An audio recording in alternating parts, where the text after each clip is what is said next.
Hello दोस्तों, कैसे हो आप। आज हम क्या सीखेंगे, स्विचिंग सर्किट जो है हमारा, उस स्विचिंग सर्किट को हम आज क्या करेंगे, कंस्ट्रक्ट करना सीखेंगे। यानी कि हमें एक ऐसा प्रॉब्लम दिया रहेगा, इस पर से हमें क्या करना है, ऐसा स्विचिंग सर्किट डिज़ाइन करना है। तो हम बहुत अच्छी तरह से आज उसको क्या करेंगे, समझेंगे। बहुत से बच्चे इसको क्या कर देते हैं, स्किप कर देते हैं, क्योंकि उनको समझ में आता कि स्विचिंग सर्किट कैसे कंस्ट्रक्ट करें। तो देखो, बहुत ही आसान होता है। आप क्या करो, मेरे साथ फॉलो करो, step by step, step by step. ठीक है। तो देखो, पहले हम क्या करेंगे, जो इक्वेशन है इसको छोटे छोटे छोटे पार्ट में क्या करेंगे, डिवाइड करेंगे। तो छोटा वाला पहले मैं इसको ले लेता हूँ। तो पी पी मतलब कौन सा स्विच है मेरा, ऐसा पी मतलब स्विच है मेरा S1। कौन सा स्विच है यहाँ पर, S1। इसके बाद कौन सा सिंबल आ गया, और का मतलब होता है इस स्विच के नीचे और एक स्विच, उसे क्या कहेंगे, और कहेंगे। यानी कि अगला वाला स्विच मुझे कहाँ पर निकालना है, ऐसे पैरेलल इसके नीचे निकालना है।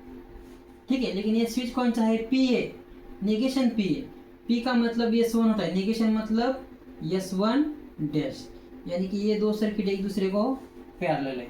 उसके बाद फिर से और आ गया, यानी कि इसको पैरेलल और एक भी सर्किट होगा, उसका नाम क्या है, नेगेशन क्यू। यानी इसको ही और एक पैरेलल है, नेगेशन क्यू। क्यू मतलब S2, नेगेशन मतलब डैश। हो गया, यहाँ तक आ गया। अब इसको पैरेलल और ये दो सर्किट है, इसको पैरेलल,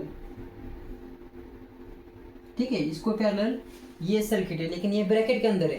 तो यहाँ पर कितने स्विच है, एक और दो है, एक और दो है। अब देखो यहाँ पर आर मत लिखो, है ना, क्योंकि पी और क्यू है, आर है यहाँ पर नहीं है।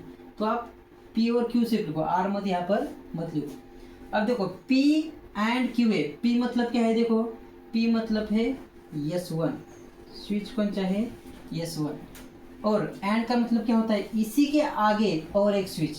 एंड का मतलब क्या होता है, इसी के आगे और एक स्विच। निकाल दिया, निकाल दिया। ये क्या है मेरा, Q है। Q मतलब क्या है, यहाँ पर S2 है। Q मतलब क्या है, S2 है। तो इस तरह से मैंने पूरे सर्किट डायग्राम यहाँ पर ड्रॉ कर दी। बस इसको क्या करना है, अभी मुझे करंट सप्लाई करना है। तो देखो यहाँ से मैं इसको ऐसे स्विच कंप्लीट करता हूँ। यहाँ पर एक लैंप है, यहाँ पर उसको प्लस माइनस का करता हूँ, सप्लाई देता हूँ। और इसके बाद करंट की डायरेक्शन दिखाना, ठीक है, सभी के लिए। ठीक है, इसको मार्क्स होते हैं करंट की डायरेक्शन के लिए। ठीक है। तो इस तरह से फिफ्थ वाले की जो सर्किट डायग्राम है वो हमने यहाँ पर ड्रॉ कर ली। देखते हैं अब आखिरी वाले डायग्राम में चाहिए, उसको भी क्या करते हैं, ड्रॉ करते हैं। ठीक है, आप इसको लिख के ले लो।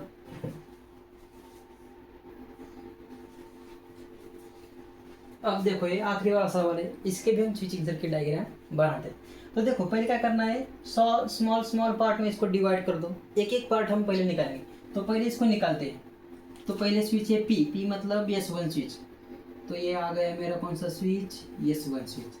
एंड मतलब इसी के सामने दूसरा स्विच है, उसको क्या कहेंगे हम, एंड। उसका नाम है क्यू, क्यू मतलब क्या है यहाँ पर, S2। तो ये पहला ब्रैकेट मैंने यहाँ पर सॉल्व कर दिया। अब और मतलब इस पूरे सर्किट के नीचे और एक सर्किट है ऐसे वाला, इसको हम क्या कहेंगे, और कहेंगे।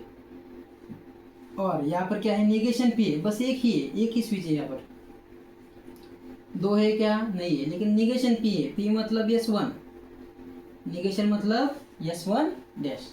हो गया। इसको भी और है, यानी कि इसके नीचे और एक सर्किट है, इसके नीचे और एक सर्किट है पैरेलल में। अब ये सर्किट है अंदर, पी, पी मतलब क्या है, S1। यहाँ पर एक स्विच है, क्या नाम है इसका, S1। एंड का मतलब इस स्विच के आगे और एक स्विच है, इस स्विच के आगे और एक स्विच है, उसको नाम क्या है, नेगेशन क्यू। क्यू मतलब S2, नेगेशन मतलब S2 डैश, ऐसे स्विच है। ठीक है। अब ये पूरा सर्किट मैंने हमने यहाँ पर क्या कर दिया, कंस्ट्रक्ट कर दिया। ठीक है, समझ में आ गया, बहुत ही फास्ट हो गया है ना, बिल्कुल आसान है। जब आप उसको स्मॉल स्मॉल पार्ट में डिवाइड करते हो तो बहुत अच्छी तरह से वो समझ में आता है। आप सबको एक ही बार में देखोगे तो उसका स्विच आपको नहीं बनाना है, नहीं बनाना आ जाएगा। ठीक है, थोड़ा सा डिफिकल्ट लगेगा आपको, एक साथ देखेंगे। अब इसको मैं क्या करता हूँ, सिर्फ यहाँ पर पावर सप्लाई जोड़ देता हूँ। बगैर पावर सप्लाई का स्विच कहीं पर देखा है क्या तुमने, नहीं ना। तो हमेशा याद रखो, पावर सप्लाई देना ज़रूरी है, वरना लैंप कैसे ग्लो होगा हमारा। करंट की डायरेक्शन भी दिखाओ यहाँ पर, किधर से करंट जा रहा है। पता चलना चाहिए ना हमें, इधर से जा रहा है या फिर इधर से। ठीक है, तो ये थी उसकी सर्किट डायग्राम।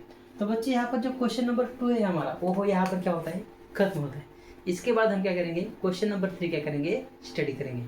ठीक है, अगर आपको कुछ भी दिक्कत होगी इस सवाल के बारे में तो मुझे नीचे कमेंट कर दो, मैं आपको उसके डायग्राम बना के दे दूंगा। ठीक है, पढ़ाई करते रहिए, ऑल द वेरी बेस्ट।